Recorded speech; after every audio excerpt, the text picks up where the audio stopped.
Hello， 大家好，我係紅啊。咁今日啦都係4月初啦，咁同樣啦嚟到呢個華發自在城呢一邊啦，咁同大家講一講關於呢個4月份華發自在城啱啱推出嘅一啲最新嘅政策。咁同樣啦都同大家講一講關於華發自在城呢一邊嘅話咧，佢3月份咧係總共差唔多賣到有140套左右啦，都係屬於成個惠州乃至成個大亞灣嘅話銷冠樓盤噶啦。咁作為一個被高鐵穿過嘅社區，佢竟然喺3月份、2月份都係就銷冠，點解可以賣得咁好？咁同樣啦，今期紅啦都嚟到現場同大家一一解答破解翻點解個情況。咁加上嘅話咧，可能呢段時間啦都比較多觀眾同埋粉絲啦留言俾到紅，問到紅關於呢啲優惠方面係點樣嘅情況嘅。咁紅啦今期就嚟到現場呢邊咧同大家講一講。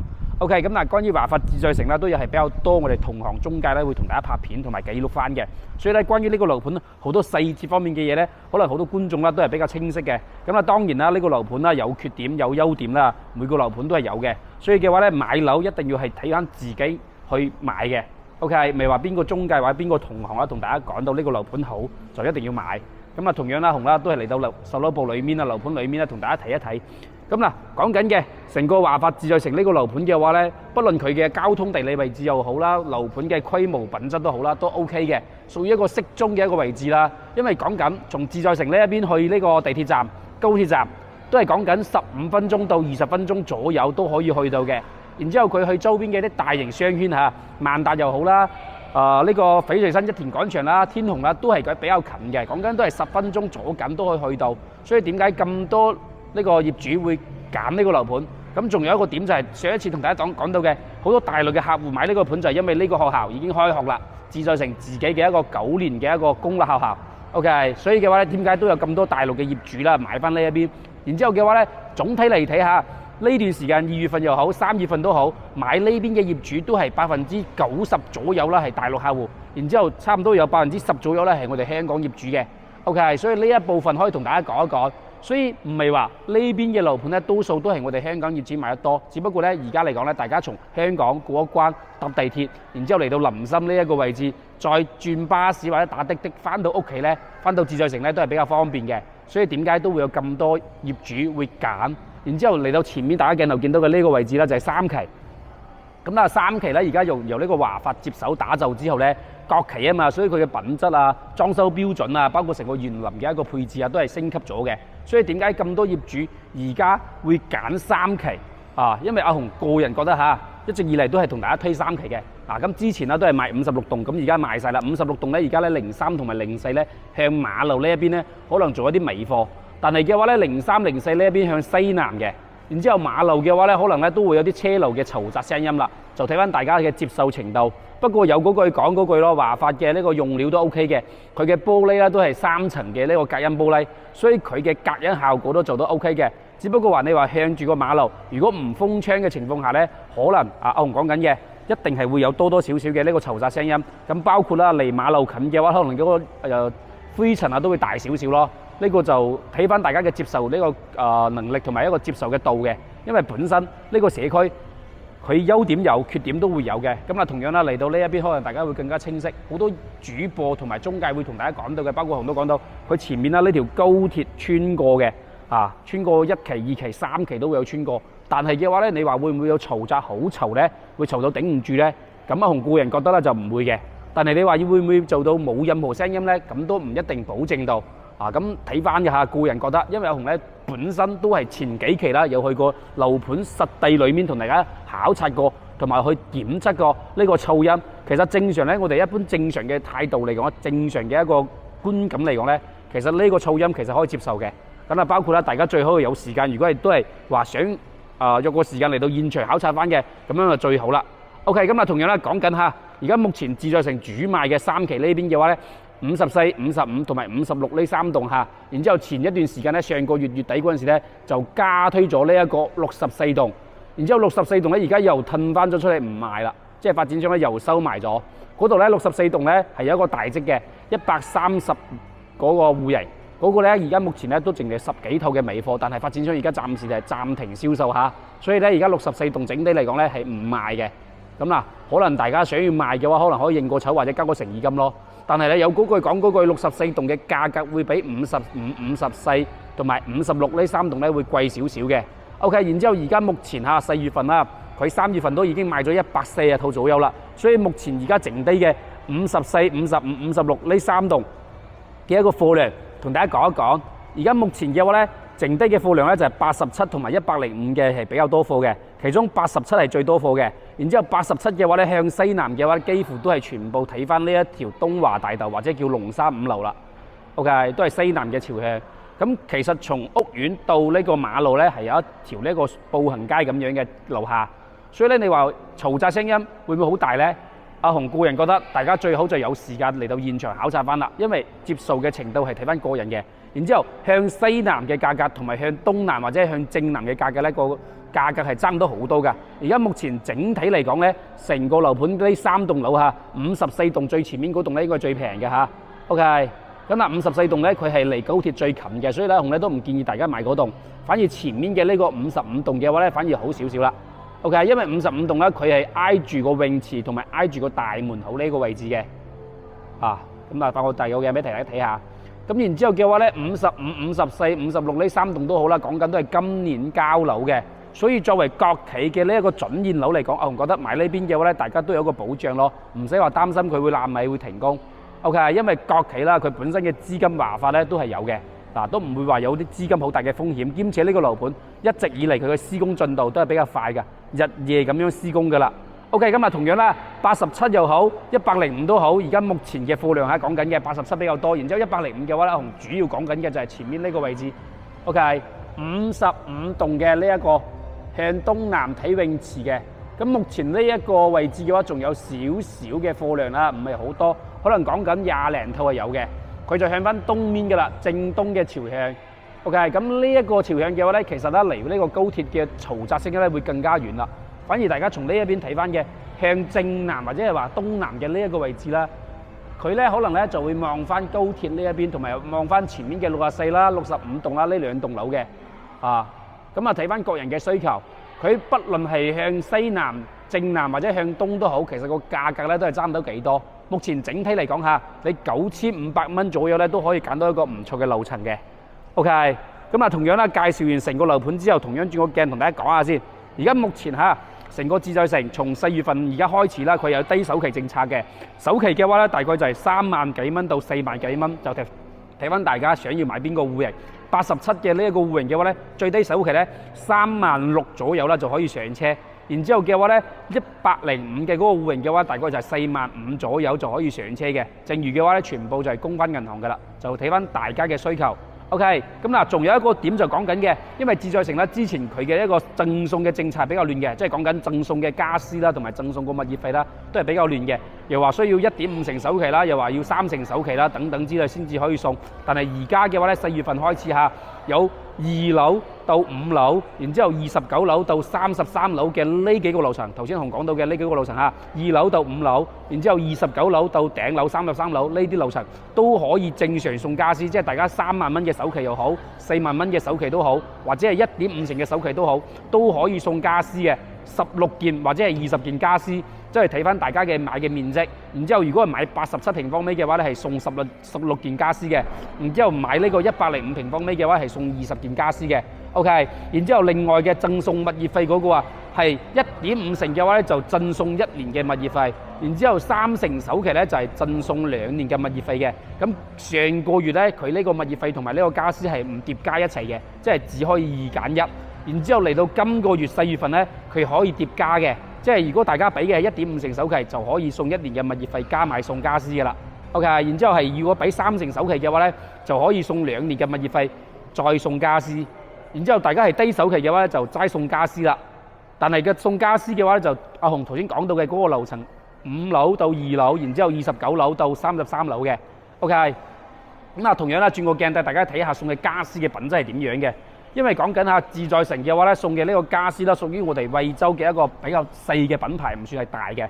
但係嘅話品質應該都唔會好差。咁雄咧而家就帶大家睇一睇，因為都有部分嘅粉絲同埋觀眾之前都有留言俾阿雄，叫阿雄望一望，咁佢送嘅家私係點樣㗎？咁然之後嘅話咧係太差嘅話咧，咁冇必要啦，等等之類嘅。但係雄覺得，如果按照目前嘅低首期都有送嘅情況下咧，然之後發展商有咁樣嘅配套，都係一個唔錯嘅一個選擇啦。對於大家嚟講都係啲優惠啊嘛。OK，咁嗱，轉個鏡俾大家睇下先。咁前面阿紅咧就係從呢個售樓部呢邊行咗出嚟，嗰邊咧就係售樓部啊，沙盤模型咧就喺嗰邊嘅。然之後家私嘅展廳咧就喺呢一邊。OK， 即係我哋嘅呢個商業租售中心呢度。大家如果有嚟睇樓嘅話，都可以過嚟呢邊睇下個家私係點樣嘅。OK， 咁嗱講緊嚇87平方米咧就係送16件，105咧就係送20件嘅。咁嗱鏡頭前嘅呢一部分開始咧，同大家講一講前面嘅呢個電視櫃咧都係送嘅。咁阿紅都見到咧，佢上面呢一塊咧係瓷磚板嚟嘅。OK， 咁下面咧都係一啲原木風格嘅啦。成個電視櫃個顏色嚟講都 OK 嘅，然之後有2、3個款俾大家揀嘅個顏色嚇，但係個造型咧就以呢個為主嘅啦。只不過咧呢個咧係偏呢個香檳金嘅顏色，同埋個台面係白色嘅。咁可能有啲觀眾或者有啲業主唔中意嘅，可以換嗰個顏色。但係個款咧就以呢個款為主嘅啦。然之後隔離嘅呢一個茶几都係送嘅。OK， 咁呢個茶几其實都有比較特色嘅。都係玻璃咁樣嘅造型，加埋隔離嘅呢一個原木風，同埋上面有一塊瓷磚板咁樣嘅一個設計咯，都係比較可愛啦、小巧啲咯。咁阿紅覺得咧，因為佢呢個造型啦，圓形嘅睇翻大家個追求啦。OK， 然之後顏色下講緊咧都可以有幾個顏色嘅嗱。然之後你呢邊嘅呢一個應該係4個位嘅坐位嘅呢一個 sofa 啦，都係有贈送嘅。OK， 咁㗎，佢呢邊咧都係呢個人造皮啦，唔算係真皮。OK， 阿紅自己捏咗下都係個硬軟程度嚟講咧，都係偏硬少少嘅感覺咯。咁睇翻各人嘅，大家如果嚟到現場，你感受一下。咁同樣下呢個顏色嘅話咧，係呢種美黃色少少嘅，但係睇翻大家嘅中意顏色可以換嘅。OK， 然之後隔離嘅呢一邊咧就有啲餐台嘅展示。然之後大家如果係105咧，就係隔離嗰張比較大嘅6個位置嘅，而87嘅呢一邊咧就係呢種細張啲嘅。4張凳，然之後加埋中間嘅呢一個餐台。餐台嘅話咧，都係呢一個板面咧，都係瓷磚嘅一個板面嘅。下面咧都係一個鏤空式咁樣嘅一個台底呢個櫃咁樣嘅一個設計。咁成個餐台嘅話咧都 OK 嘅，方形咯4個座位。然之後前面呢一邊咧就係有床啦、床墊啦，都係有嘅。床墊嘅話咧，紅咧頭先都試咗一下都算 OK 嘅。成個床墊嚟講個舒適程度都 OK。然之後嘅話，下面俾大家睇下個下面嘅用料，因為紅咧頭先係有打開嚟望咗一下嘅。咁但係佢都係下面都係木板嗰啲嘅，所以咧成個床咧都係比較環保咯，屬於嚟講。但係你話係咪好高嘅品牌咧就唔算，即係可能有啲樓盤可能咩送芝華士之類嘅話咧，咁我哋自在城呢邊咧就唔係嘅，係應該本地嘅一個廠家做嘅。咁包括床頭櫃都係有嘅，一張床配2個床頭櫃。咁佢嘅床頭櫃咧唔係木板嘅嗰個紋嘅，係呢個皮嘅。可能大家唔知可唔可以從鏡頭見到比較清晰啦。佢係表面咧係鋪咗一層皮嘅，都係人造皮咯。然之後個櫃裡面嘅話都係呢種松木板咯，都 OK 嘅，都最起碼唔係嗰啲夾木板啦。我覺得 OK。然之後嘅床頭櫃都係有咯。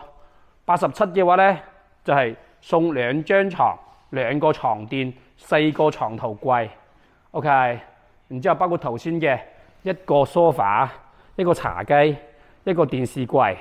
然之後另外嘅呢一邊咧就係4張台、4張凳同埋1張餐台，就總共送嘅呢一個套餐啦。咁嗱呢個套餐我同粗略咁記咗下，如果係大家自己去買嘅情況下咧，可能值2萬蚊左右啦。但係嘅話咧，發展商咧成批咁樣批發翻嚟，可能個價格咧就唔需要咁貴嘅。但係個款嘅話咧，就睇翻各人中意嘅。咁可能有啲觀眾會問到紅呢啲家私如果唔要嘅情況，可唔可以折現嘅？係折現唔到嘅。OK。不過嘅話，大家如果係揾到紅重新講緊嘅，同樣啦，大家如果係話揾到紅阿紅嘅話咧，佣金方面咧就可以幫大家折現。即係可能有時候咧，大家問我返佣係點樣情況，咁阿紅經常都會講到嘅，可以攞現金俾大家。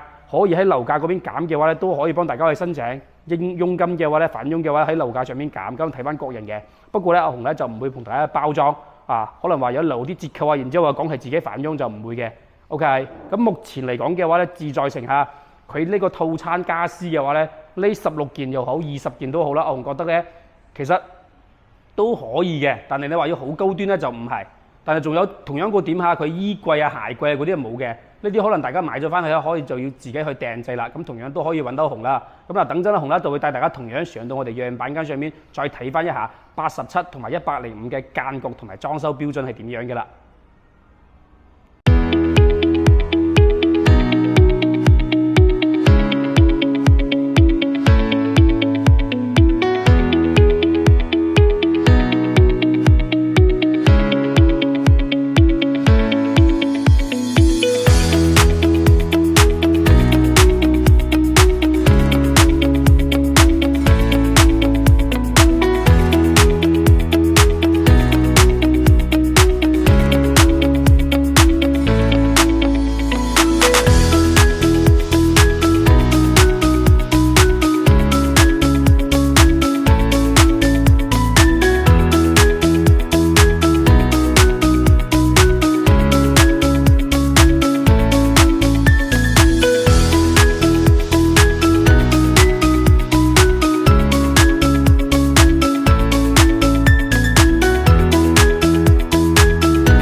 啊上到嚟7樓啦，同大家講一講關於56棟同埋55棟嘅一個區別。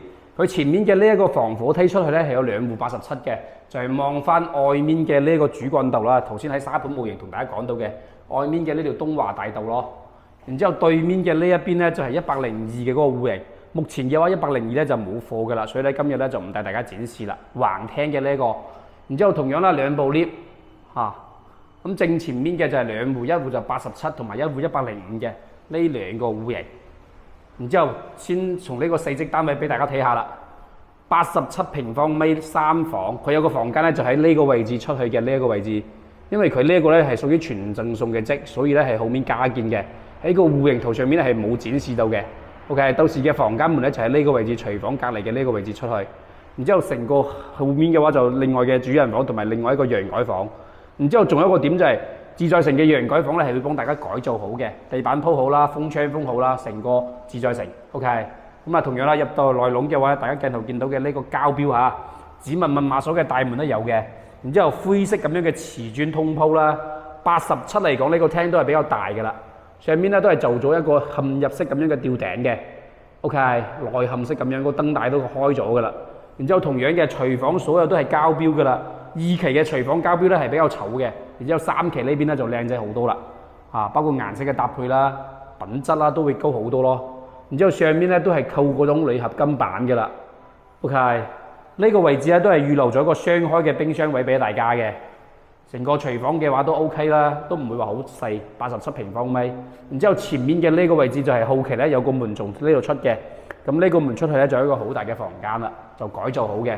上面大家鏡頭見到吊頂嗰度係有個新風系統咁樣嘅換氣扇，成個房間、成個廳都係有2、3個咁樣嘅地方嘅。嗱，咁喺我哋客廳呢個位置上面都係有一個新風系統咁樣嘅孔喺上面。OK， 咁嚟到客廳咧都會比餐廳呢邊會闊一啲嘅。因為餐廳前面係一幅係廚房嘅位置啊嘛 ，OK， 咁啊同樣啦，佢嘅裝標大家鏡頭見到啦，不過有個點就係講下佢嘅呢個裝修啊，佢未內嵌嘅呢條踢腳線，佢係突咗出嚟，大概就係1公分左右咯 ，OK， 嗱，再個鏡頭俾大家睇下啦，佢嘅呢個踢腳線係突咗出嚟嘅嘛，所以呢個咧就係講緊啦，可能自在城嘅呢一個裝修師傅或者係佢聯繫嘅合作嘅呢個裝修公司咧就冇咁靚嘅手工啦，不過贈送嘅嘢佢做成咁都 OK 㗎啦。你話要好好嘅話咧，又唔係你自己出錢做，佢講係自己贈送嘅嘛呢個裝修，咁啊睇各人而異啦。OK， 咁啊再睇翻外面嘅呢一個陽台啦，86棟嘅呢一個56棟嘅呢一個陽台咧係因為係東南嘅朝向啦，所以咧佢係望泳池嘅。然之後，另外講緊而家賣緊嘅尾貨啊，56棟嘅就係望翻外面馬路嗰邊嘅 ，OK， 所以個景觀會有些少唔同。但係咧，55棟嘅話咧，就係望翻泳池啦，可能會比而家紅旗嘅呢個位置仲要靚嘅。上一次都有上到去同大家記錄翻嘅55棟望泳池嘅景觀 ，OK， 咁啊同樣啦，喺呢個位置都見到55棟嘅工地啦，前面嗰度咧已經係鋪咗大理石㗎啦。OK， 上一次去工地咧，嗰個位置咧都仲係水泥地同埋黃泥地，而家都鋪咗大理石，所以都可以見到成個華發自在城嘅呢個施工進度都係比較快嘅。OK， 咁啊87嘅呢個陽台咧都唔算大，同個廳差唔多嘅闊度咯。然之後佢嘅開間嘅話，大概就係1、2、3、4 2米左右嘅開間。OK， 所以咧成個呢個露台咧都唔算大，但係咧夠用嘅。然之後再嚟到裏面啦。頭先講緊下廚房隔離有個後面加建嘅房間，呢個咧就係主人房啦。主人房嘅地板咧都係呢種複合板，佢就唔係瓷磚嚟嘅。然之後嘅話咧，佢係有帶呢個洗手間嘅，所有個配件都係做好噶啦。然之後可能到時大家買翻去需要自己間一道呢個玻璃門咯，做呢個乾濕分界。OK， 咁啊再睇翻啦，成個87嘅主人房都比較大嘅。然之後前面嘅呢個飄窗位咧，到時發展商交付嗰陣時係拆咗呢個飄窗嘅，都係落地咁樣嘅設計嘅啦。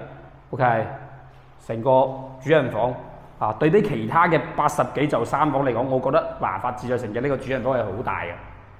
OK， 然之後我哋再睇翻客廳嘅洗手間啦。客廳洗手間係做到乾濕分界嘅，洗手盤同埋呢個化妝鏡咧就喺外面嘅。咁同樣咧，佢呢個化妝鏡都有燈帶嘅。個顏色嚟講都 OK 嘅，然之後裏面咧就係淋浴區同馬桶位啦。上面嘅吊頂啦，全部都係呢種鋁合金嘅扣板嚇。OK， 然之後再睇翻呢一邊你呢個陽改房，陽改房咧後期咧發展商咧都會幫大家改造好嘅，呢個唔使擔心嚇。包括前面嘅呢埲牆都會拆嘅，到時個房間門咧就喺呢個位置。OK， 咁下面咧都會鋪翻呢個複合板嘅嗰種地磚啦。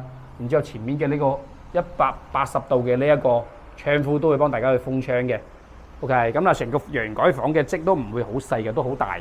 拆完之後嘅感覺嘅話咧會更加大。然之後呢一邊啦都可以望到泳池啦，只不過咧呢個咧係56棟嘅，而55咧可能咧你要望泳池咧就要歪少少，或者係基本上有啲戶型係望唔到泳池啊。OK， 特別係87嘅呢一個，然之後就要睇翻大家嘅選擇啦。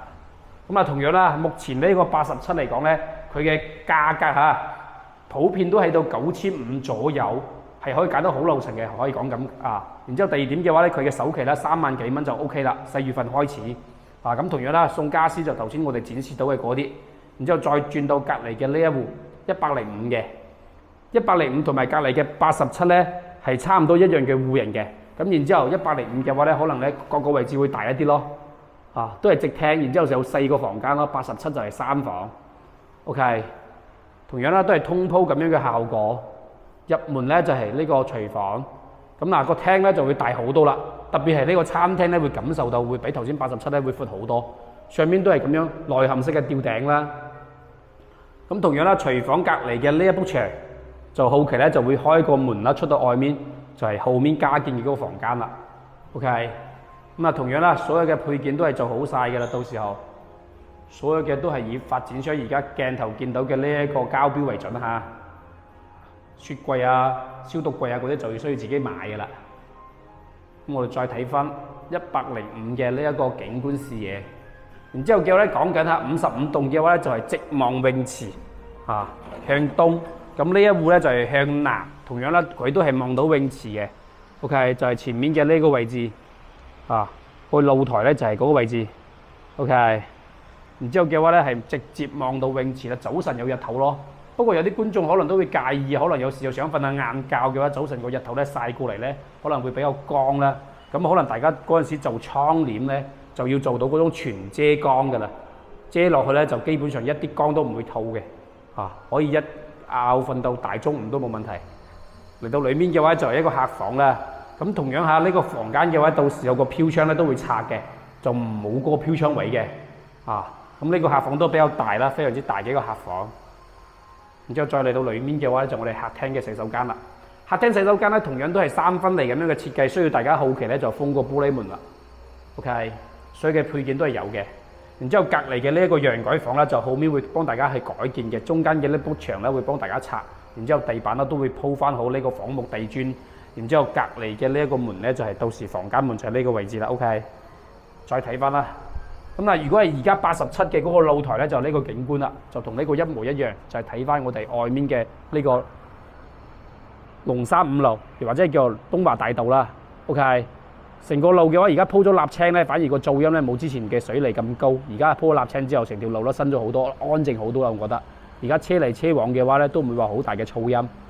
OK， 然之後同樣嘅呢一個56棟嘅105主人房。睇翻呢邊 ，OK， 咁主人房嘅都係一個好大嘅套間啦。咁睇翻大家嘅需求嘅，同樣佢係做咗嗰個隔水條，但係就冇封嗰個玻璃門，就需要大家後期自己去裝嗰個玻璃門啦。成個主人房個空間都夠大嘅。同樣呢個飄窗位，到時候都會幫大家拆嘅。裝修嗰陣時，到時大家交付標準買咗翻嚟之後，都係拆咗呢個飄窗嘅。咁睇完成2個戶型之後，就睇翻大家嘅一個考慮同埋一個選擇啦。因為講緊自在城呢個樓盤作為2月份同埋呢個3月份嘅銷冠，買呢個盤多數嘅業主目前同個人總結下，同埋發展商俾到嘅數據，第一點就係因為呢邊嘅學校開學咗，好多我哋大陸客之前咧提呢邊嘅樓盤嗰陣時咧，都會對比周邊幾個樓盤嘅。咁可能之前有啲業主咧就擔心呢個學校咧會爛尾會停工，所以咧就唔買。然之後嘅呢段時間咧，2月份、3月份開始學校啦開始招生啦，所以好多大陸客戶咧就覺得 OK 可以信得過啦，就會買呢度啦。咁部分嘅香港嘅業主或者退休養老嘅業主買呢個樓盤，我覺得就係因為呢個樓盤嘅話咧交通方便，周邊嘅商業配套都係比較方便，成個樓盤嘅品質都唔會好差。裝修嘅標準啦、樓盤嘅呢一個園林設計啦等等之類嘅，都可以達到好多我哋業主嘅需求同埋滿意，所以先至會賣得咁好。包括而家目前講緊嘅嚇，佢嘅首期政策啦都係比較好嘅，講緊3萬幾蚊、4萬零蚊就可以上車。之前可能有部分嘅呢一個樓層或者樓棟嘅話咧，佢係唔允許有呢種低首期嘅。但係嘅話，而家目前4月份啦，自在城咧都係放開咗105同埋87嘅呢兩個戶型，3萬到4萬幾蚊就可以上車啦。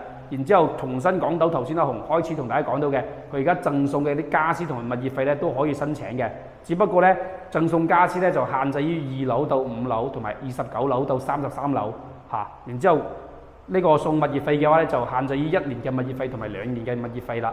OK， 咁嗱詳情嘅話咧，大家如果有任何嘅唔明白或者唔清晰，都可以右上方入線諮詢翻阿紅嘅嚇。咁啊，同樣啦，今期嘅自在城介紹阿紅就到呢度為止啦。我哋下期再見啦喎，拜拜。